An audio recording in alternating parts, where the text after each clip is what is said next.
In a fast-paced digital age, mindfulness in education provides a crucial anchor for students nurturing peaceful minds. As the technology accelerates distractions, mindfulness practices help students focus, reduce stress, and cultivate emotional resilience. By promoting inner calm and awareness, mindfulness equips students with the tools to navigate the digital world thoroughly, leading to more balanced, peaceful life. So ladies and gentlemen, let's discuss in the panel discussion on the topic mindfulness in education, nurturing peaceful minds in a digital age. Dr. Ashish Gadekar, who is Professor and Dean in Faculty of Management, MAT Mauritius. He is teaching at higher education level since the last 22 years. His area of interest in research is industry and education. He strongly believes in research-based teaching learning and finds no substitution of this. He has been a successful consultant trainer and mentor to corporate leaders. He has been on the editorial board as well as reviewers board of the reputed international journals. He has published more than 40 research papers in international journals and conferences. Under his profound leadership as an academic head, dean and head of department, he has delivered the academic excellence. He has also designed and implemented an innovative pedagogy to make the subject knowledge interesting and meaningful in the real-world context. By the virtue of his education, qualification and innovative thinking, he is highly appreciated for his leadership role as an administrator and professor in higher education arena. We are pleased to introduce Mr. Venkataraman Sriramulu, a distinguished technology specialist in financial markets and a cherished member of Project Surf USA. With over 7 years of dedication to meditative practices, he has played a crucial role in advancing the group's mission for promoting spiritual knowledge and holistic wellness. His expertise and commitment to finding balance and guiding peers reflect his profound understanding of both technology and spirituality. His contributions are invaluable, merging his professional acumen with a deep commitment to personal and collective well-being. His efforts continue to inspire and uplift those around him. So, ladies and gentlemen, please welcome Mr. Venkat.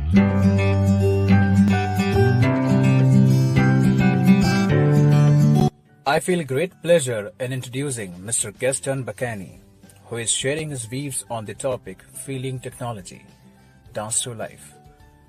Gaston was born in Argentina and living in Berlin for 20 years. He has studied from University of Católica, Argentina.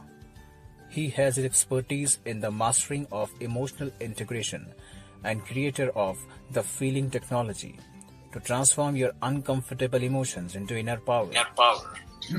His project, Sharing Clarity, has been shared in 12 countries in 4 languages.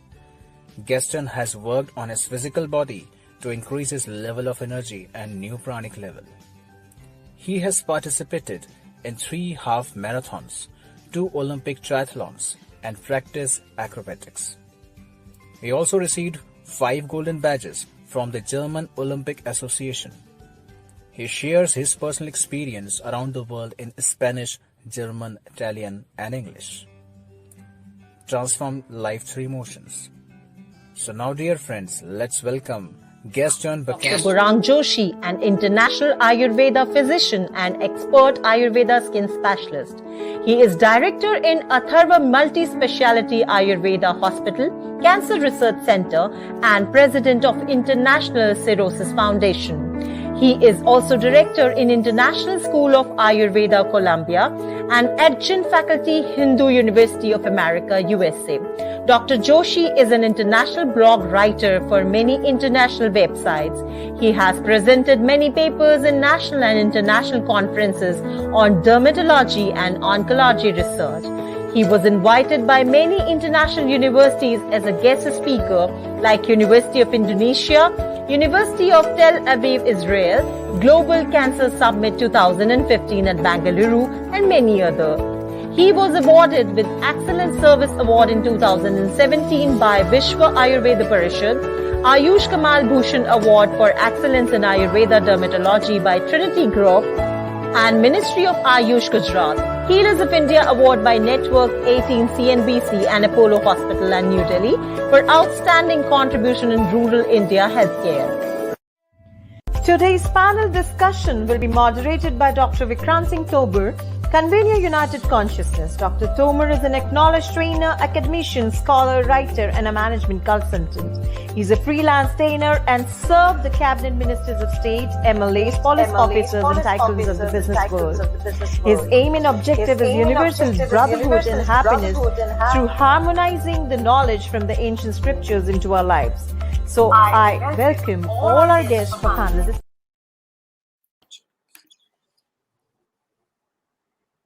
Namaste, namaste. We acknowledge your presence, our friend Gaston ji. Namaste. We acknowledge your presence, Professor Ashish ji from Mauritius. Namaste. Gaurang Joshi ji. Namaste. And our dear friend Venkat ji. Namaste. And audience watching us from different parts of the world, our regards and respect to you also. Here we have an esteemed panel and we are about to begin our discussion on the topic Mindfulness in Education, Nurturing Peaceful Minds in a Digital Age. So, world is going through a different time and we are living in the times of Gen Z, times where information explosion is many more times more than ever before. And that has certainly changed the dynamics how we are living. Ashish ji, you are a professor. You have been dealing with the students day and night. So what changes you see in the students after, when we say Gen Z, after this digital age and over-explosion of information, what changes you see? What are the new challenges students are facing today? Thank you. Thank you very much for giving me this platform. An honor to be on the panel, especially with the esteemed guests on the panel. Well, having associated with this movement for years now, and then working about 3 decades in higher education sector, I'm of a profound belief that there is a massive changes. And these changes on one hand are for good. On the other hand, definitely they needs to be cut to the size. On a pretext of being a techie or being Gen Z, we cannot allow the degradation and deterioration of our morals, our ethics, and yes, the human values. And my understanding is somehow there is a damage being caused on this pretext of growth, which, if not controlled, whether it is AI guided or it is Industry 4 and 5 guided technological developments, if these are not streamlined, I see a danger and a disaster just next door. Now, my point here is I have been teaching to the diploma students, then engineering, then post-graduation, now doctoral students. There is seemingly a very derogatory rat race. Everyone just wants to achieve the prosperity in terms of the materialistic growth or crook. Gone are the days when we were being systematically guided to achieve our life goals. Now, there is nothing like a system. There is only one thing exists is overpower whoever is in front of you. And again, the damage is this word crook, which is ultimately keeping miles our morals and our values and leading us to that unknown danger. When I say this, I'm experiencing this in my classroom on a day-to-day basis. And all the classrooms, I mean, I'm talking about right from diploma Thank to you. the post to the doctoral and likewise. Yes. Yep. Thank you. Thank you very much. So, Ashish ji mentioned about how morality, values, purpose of life, and tendency of overpowering each other. These are the areas where degradation is happening, and maybe they are more tech savvy and material growth they are more concerned with. So these are few features of the Gen Z Ashish ji just now mentioned to us. We have Gaston ji also who work with youth. Gaston ji, my question to you would be the same. You come from a different part of the world, Latin America. What are your observations? You are a world traveler. What is happening to Gen Z, and what kind of changes you are seeing in this digital age? Well, thank you very much for the invitation. And May I request all the guests that if you can be brief in your answer, we'll have many rounds of discussions. yes, Yes. very good.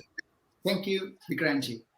The most important thing that I'm seeing is that because we are specialized on the emotions, and that the teenagers and young people, that it's for all of us, but then all the needs of attention, recognition, being connected, being someone who needs love, they start to utilize the technology and to get likes and to get all these things. And what they don't realize is that the algorithm that it is created, they are manipulating them. So my invitation today here in this panel for all of you is that we are working here in France at the moment and with teenagers, and we are giving them the tools, the feeling technology. They can learn how to discover their own needs on the personal development. They can discover how they can work with emotions, sadness, or I feel alone, or I feel not good enough, or all these competition things. And instead of trying to get it from the cell phone, they start to work on the physical body with breath, with understanding of the subconscious.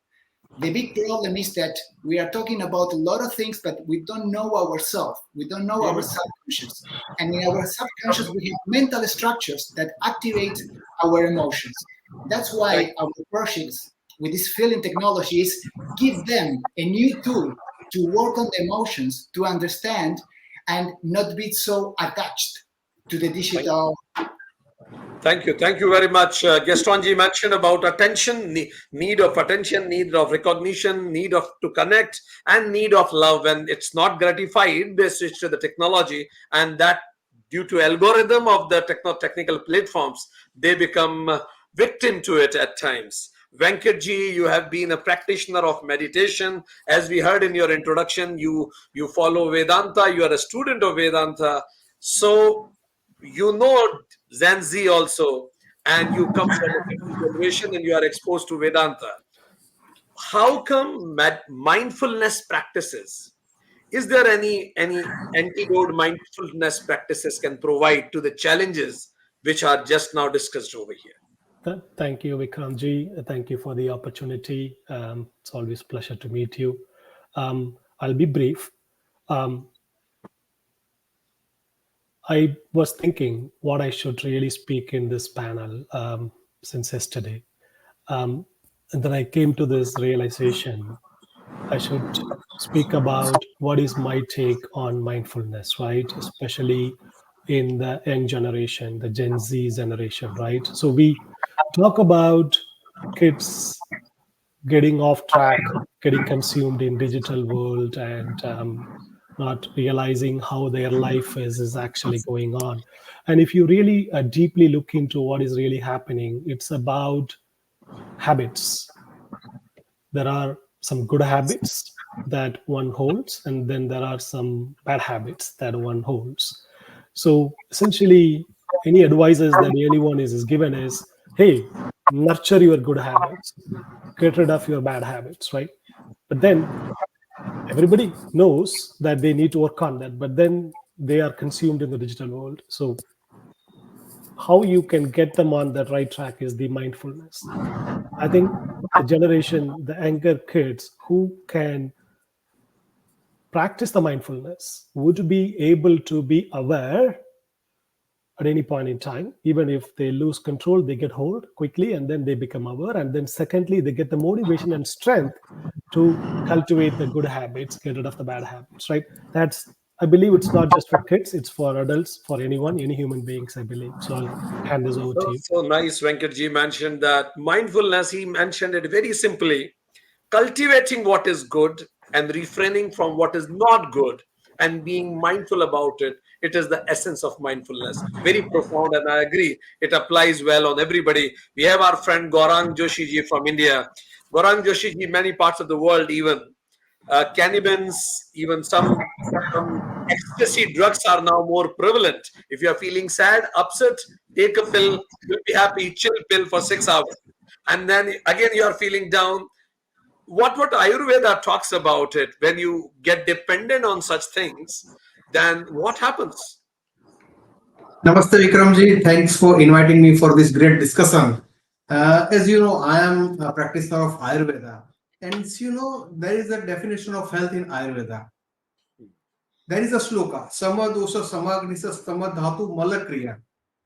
This is the physical body. This definition about physical health. But you know, there is one more definition in this sloka. Prasanna atmendriya mana means you must have a prasanna atma, your soul, mind and body. Right? So Ayurveda already emphasizes the happiness, mindfulness practices.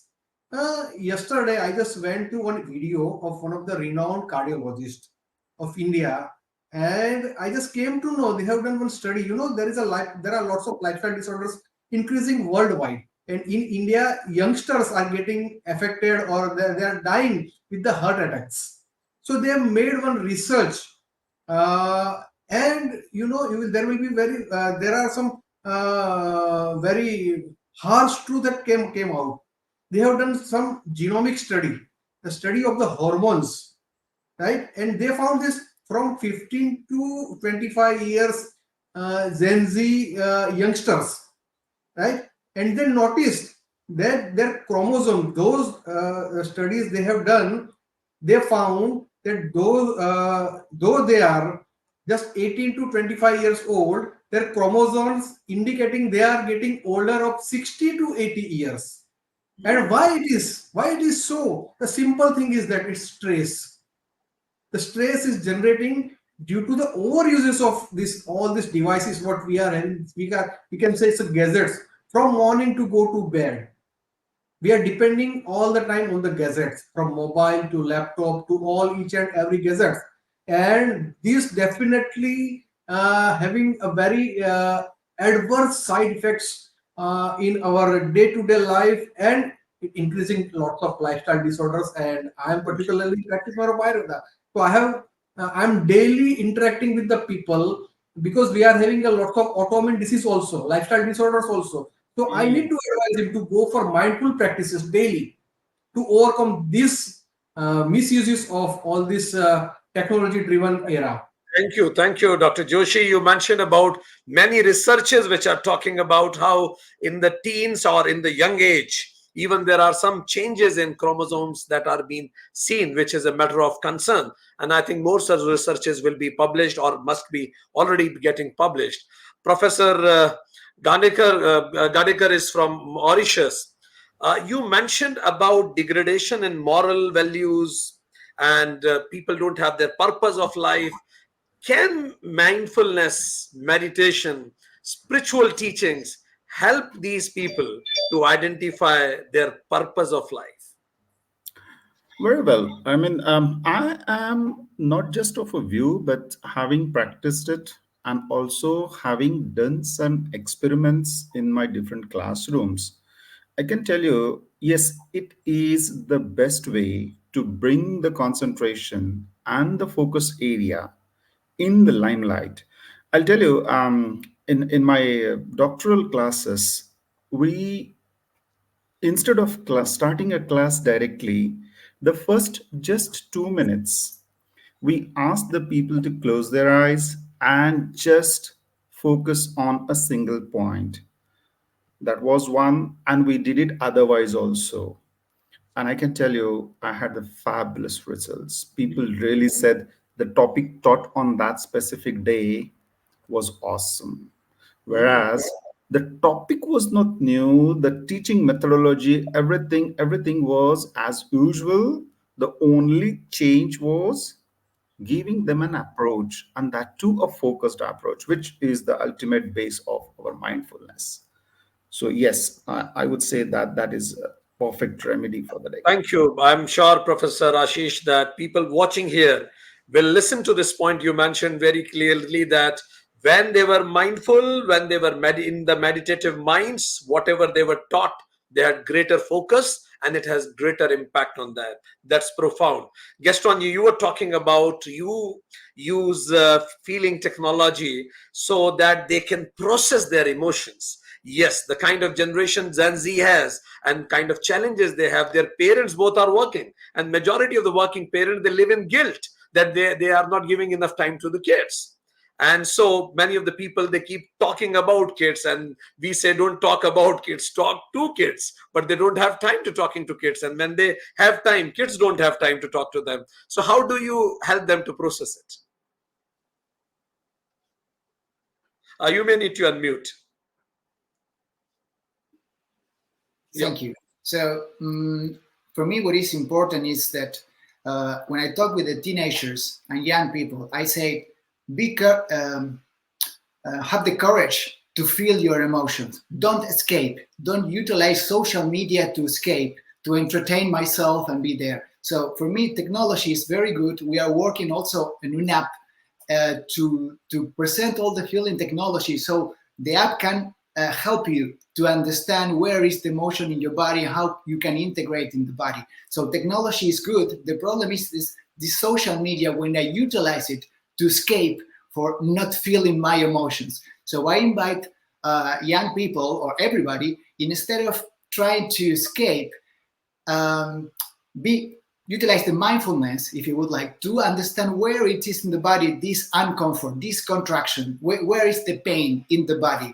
And one practical thing that I would like to leave also here and to share is that start practicing to do some detox of social media, detox of cell phone. So you can say to yourself, I'm going to be with a cell phone till 9 p.m. and then I'm going to cut my cell phone. I'm going to have 1 hour of silence or being in the nature or being outside, and I'm going to feel my body. When I start to feel my body and I start to breathe, we give the body the possibility to recalibrate electromagnetically. So it is very important. And with this, we are not depending anymore on the social media, or we are buying what we are needing. So we are master of our electromagnetic field. We are master of our spirit, and we can incarnate our spirit for resonating in this physical body. And this is the whole what we would like to do. And we are creating a community of conscious feelers, people that they don't need to escape from emotion, so they can be present for themselves and then to open to embrace other people with their own emotions. That's indeed profound, Gaston ji. You suggested for a digital tapas, digital detox, which was so nice. And you mentioned very profound thing that for many people, social media is an escape, because they don't want to face as Swami Vivekananda was once said, face the brutes, face the difficult things in life, but they don't want to face. So what are difficult things? At times, what I'm finding is good is difficult also. And probably this is one of the challenge generations has been seeing. Our generation, generations to come also. Venkatji, you said that nurture what is good and avoid what is wrong. And in Mahabharata, it is said, Janami dharma nachme pravatti, Janami adharma nachme nivrati. I know what is right, but still I can't go towards it. I know what is wrong, but still I can't refrain myself from it. Can you suggest, can you help me in this? You know, I have two teenagers, 17 and 15. Lately, I hear a lot about them when we do get-togethers with friends. They come to me or my wife and ask, what is that you do or what is that you have done that your kids are different? It's not just in my household. I have peers, teammates at work, and I have project managers and leaders at work that I interact with. They kind of come up to me and then ask about, hey, what is that you do that makes these people stick around this long with you? Why they stand up when there is a fire the way they do? Why can't the people in my team do the same? So my answer to both of these people is, look, if the kid is already consumed, yeah, you go and tell the kid, stop using the phone. You think there is going to be any merit or any value out of that conversation? Zero, right? It's how you go about it as a parent, as a friend, as a leader, right? You have got to show them some carrots, and the carrots are nothing but materialistic. It starts there. I think that the mistake that I observe that the people tend to do is you scare them by starting off with spirituality, and then they get scared of you. Like the way I have done around me wherever I go is I start with their material goals. I help them how to make smaller progress, and then I let them experience themselves. There is no way any teacher can teach a kid other than that individual himself or herself, right? When they start to realize the impact of mindfulness, they're like, oh my God, hold on a second, I'm able to pass this exam, I'm able to face this sports game. Then they themselves kind of start to walk on this path. I know I took more time, but my point is, start with the carrot, start with the materialistic goal achievement, and then let them realize and let them walk their path. To me, that's the way I feel, at least, we could get these generations to walk on this path. That's very profound of you, Venkatji. You mentioned that identify their goals and then show them a path. How can they go towards that goal, and how can mindfulness can help them to achieve their own materialistic or any kind of goals they make, and that way they themselves will refrain instead of you telling them time and again. Thank you very much. That is very useful for the people who are watching us. Gaurang, Dr. Gaurangji, you mentioned about prasanna atmendriya manaha, but manaha is not prasanna on this planet. Yes. Mind is not happy. Suicide is the second biggest cause of death for the people aged between 15 to 24. It means mind on the planet is not happy. Any suggestions from Ayurveda how to get that prasanna manaha? Very interesting question, Dr. Vikramji. In day-to-day my practice, even before, just 1 hour before to this talk, I had one video consultation with one of my patients who was suffering from anxiety and depression. All the time, in day-to-day my clinical practices, maximum patients, or I can say 90 to 95% of my patients, they are coming with psychosomatic disorders. And Ayurveda says, you need to control your mind. Otherwise, if your mind is controlling your body, then it is the causative factors for all of the diseases, right? So all the time I am emphasizing my patients to incorporate mindfulness practices like pranayam, meditation, go to the nature, listen some good music.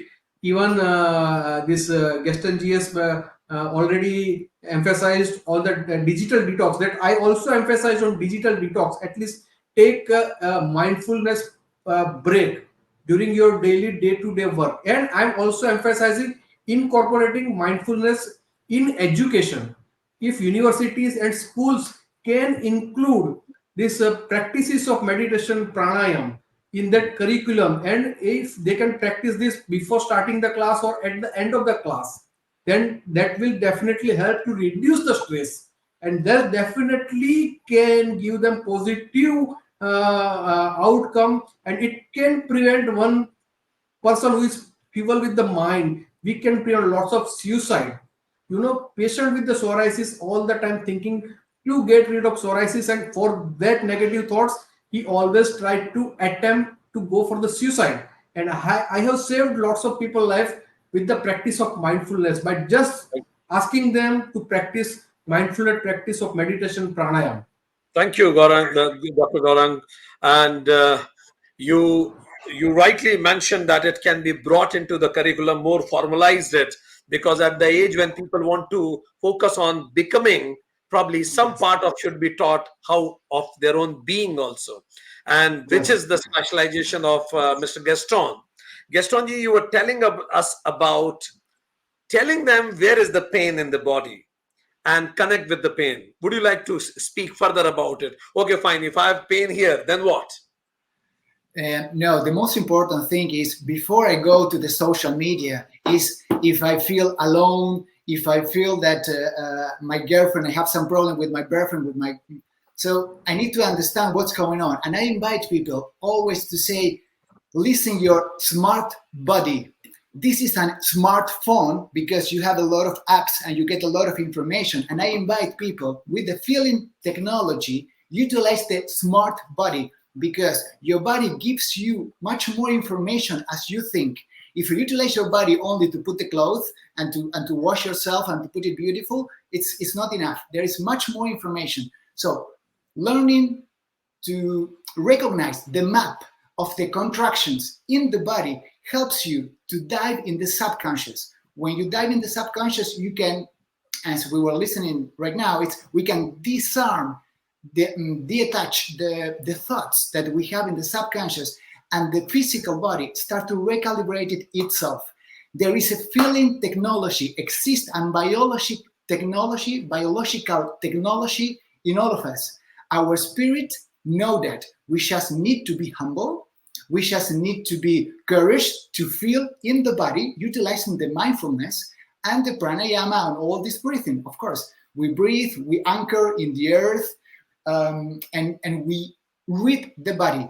And the most beautiful thing that I have a lot of experience in different cultures is that it doesn't matter from where you come from. It doesn't matter which language, which religious you are. All of us, we feel our emotions in the same places, like in the throat, like in the chest, like in the stomach. And if we learn this feeling technology that all of us, we have already, we allow the biological system to recalibrate, and life can... So kind of you. Thank you very much. He said that from smartphone shift to the smart body, listen to the body the way you listen to your phone. When phone has some bug, it starts malfunctioning. When body and subconscious has some bug, it reflects on the body itself. Very nice. And I saw Professor Ashish, you were clapping when Dr. Gaurang was saying it should be brought into educational curriculum. Would like you to tell us something. How can academicians, professors contribute in bringing this mindfulness into the academic environment? Thank you very much, Dr. Gaurang ji. You have hit the bullseye, and I tell you, all the experimentations and evidence collection process is over now. It's time to act. Whether this action is sponsored by the regulators and the government bodies, or maybe suo moto by the professors like me, but somewhere we have to start. And I tell you, borrowing the inspiration from the elite speakers on board, and as well as this United Conscious movement, I have made a reference many a times in my classroom that you just try it once. I bet on next time onwards, you yourself will force me to put 5 minutes specially for this exercise. And it's happening. So now, how to regularize it and bring it into the practice probably may be the issues that is beyond the scope of this panel. But I can tell you, the action has started. Only to generalize it and magnify it probably is going to be the time. I mean, it's if it is going to start or not, that question is asked. That question is answered. Now, how well it is going to be progress, that's a matter of time. Perfect, Professor Ashish. It reminds me of a research conducted on youth substance abuse. As you said, that I go in the class and say, try it once. And this is what happens with substance abuse also. Absolutely. Kids and colleagues tell each other, try it once. When you try it once, nothing happens, but give it a try. And the research says that people think by trying substance once, it has no wrong impact, which is a myth. But then, as you rightly said, then things get generalized. So good habits also get generalized, same as the wrong habits get generalized. But Venkatji, there is a lot of peer pressure. I appear more smart, more more happening if I take substances, if I smoke, if I'm more acceptability, as Gaston ji said, I want to gain attention. So there are many wrong practices. If I insult you, I'm more happening. So how to tell Gen Z about it, to be mindful about these areas, peer pressure I'm talking about. How to deal with Again, it? in that moment, the example that you just laid out, I would still talk about the carrot. If you go tell them anything out of the carrot, they won't even listen to you. It won't even get into the system. You tell them you want to be more famous, you want to be able to control that moment, that the other person who's able to become famous by consuming the not so great stuff out there. Instead, you give the mindfulness to this kid. You tell them you keep trying this and you would be able to see how famous you become. Now look, I think clearly it is not a pill, right? It takes time. So this is where I think the professors, they spoke about the regularization of such toolings and practices in our colleges and schools and in corporations as well. We are talking about younger kids here, but it applies. I say that in the corporations because what happens is the so-called parents work in these corporations. They bring themselves back into these homes where these kids are at, right? It's a circular reaction. I think this needs to be regularized across the board. But I'm so hopeful, hearing from the professors on this panel here, like how they have taken the challenge on their hand. And I remind myself of it all the time. At times I do get depressed. What is this small drop in the ocean that I do? What kind of a difference is it going to make? I question myself, but I quickly recover because I am aware. I'm like, imagine so many drops out there brings together, and then there is going to be a wave. And then this united consciousness that Vikramji, you and the team are championing, it's actually on the same lines, isn't it? It is getting this message across to so many individuals and it's spreading, isn't it? So I would like to say I have a lot of hope for this Yes. generation and the next generation. We just need to continue to stay at it. Thank you. Thank you. Venkatji. Venkatji said, know the carrot. Don't leave the carrot. Once you know what they want to do, take them on the path and they will do everything, whatever comes in between. Never underestimate their power to achieve. So that's profound. Gaurang, Dr. Gaurang ji, one thing what you answered last time stuck in my mind, and I want you to be very quickly telling me this, that you said that there are psychosomatic disorders. How do I identify, looking at any Gen Z, that the Gen Z needs help? I need to talk to him about it. Are there some symptoms which will help me to decode? No, I should approach, talk. Right now, maximum Gen Z, because of this excessive use of digital devices, and they are having lots of stress in their lives. Even I notice lots of youngsters, they are suffering from insomnia, anxiety, depression, a fear factor.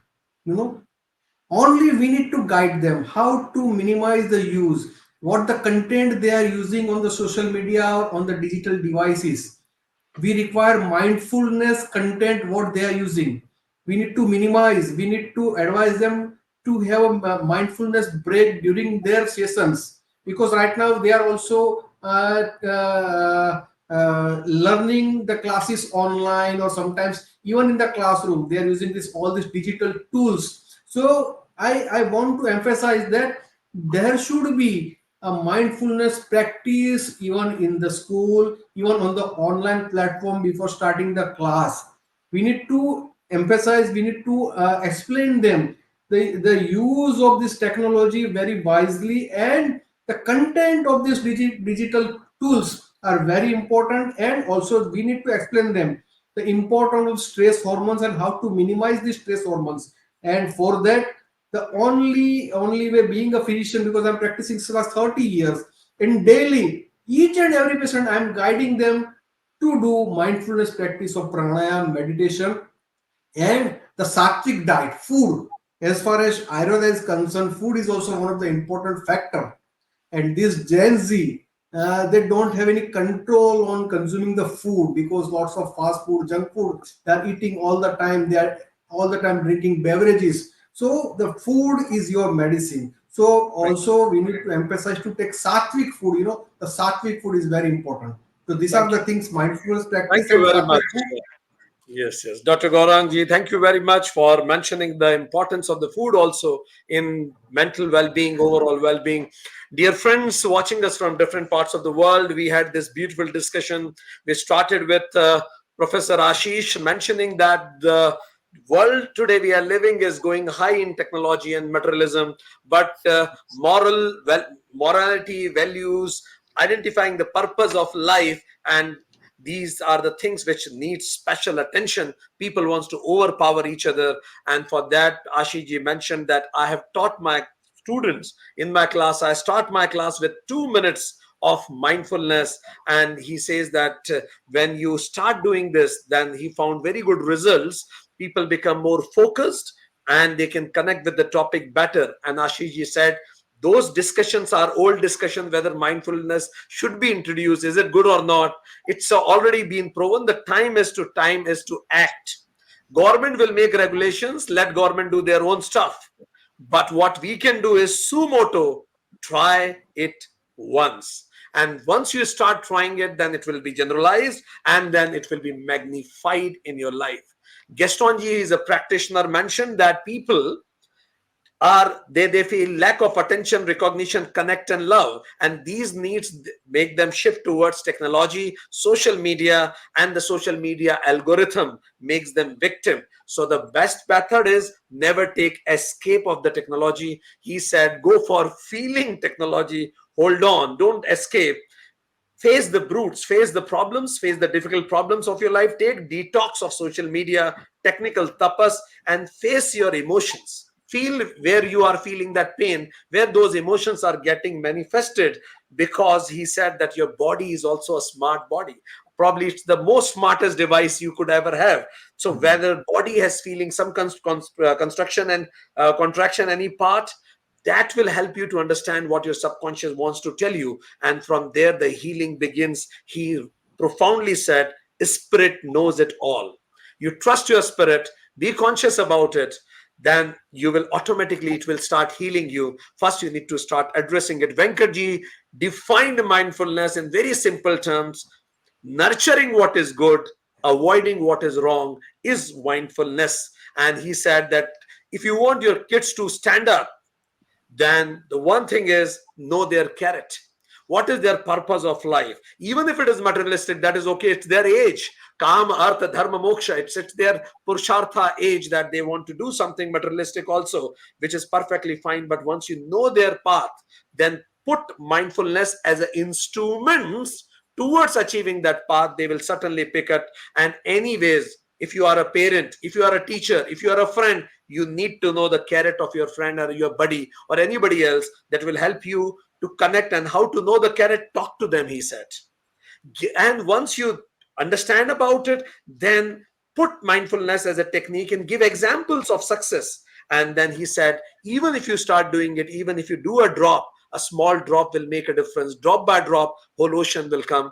An ocean of peace, ocean of mindfulness will automatically appear in first in your life, then family and the society around. Gaurang Joshi ji mentioned that physical health is must, but Ayurveda says prasanna atmendriya manaha. This is what is the purpose of life, that you should be happy from within yourself. And he said that lifestyle disorders are creeping up. He suggested a genome study that even these disorders sink so deep.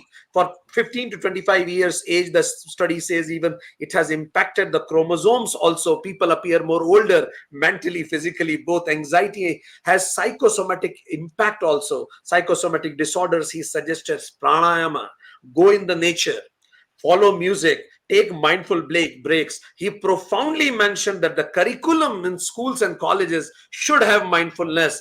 When we are talking a lot of about becoming, let's start talking something about being also. It will help you. And he said, when you have started helping yourself, identify these simple symptoms. If you find people getting irritated very soon, having insomnia, anxiety, fear, know that if these symptoms persist, know that people need help. And he said, start with your food also, because sattvic food leads to sattvic manas. I'm sure, friends, that people who are watching us from different parts of the world, we had different dimensions of the same discussion, how mindfulness can contribute in the life of Gen Z, making our next generation, the generations to come, are better human beings than us, more happy than us, more prosperous than us. May peace be in all, around all on the planet. Thank you very much. Thank you. Thank you. Thank you.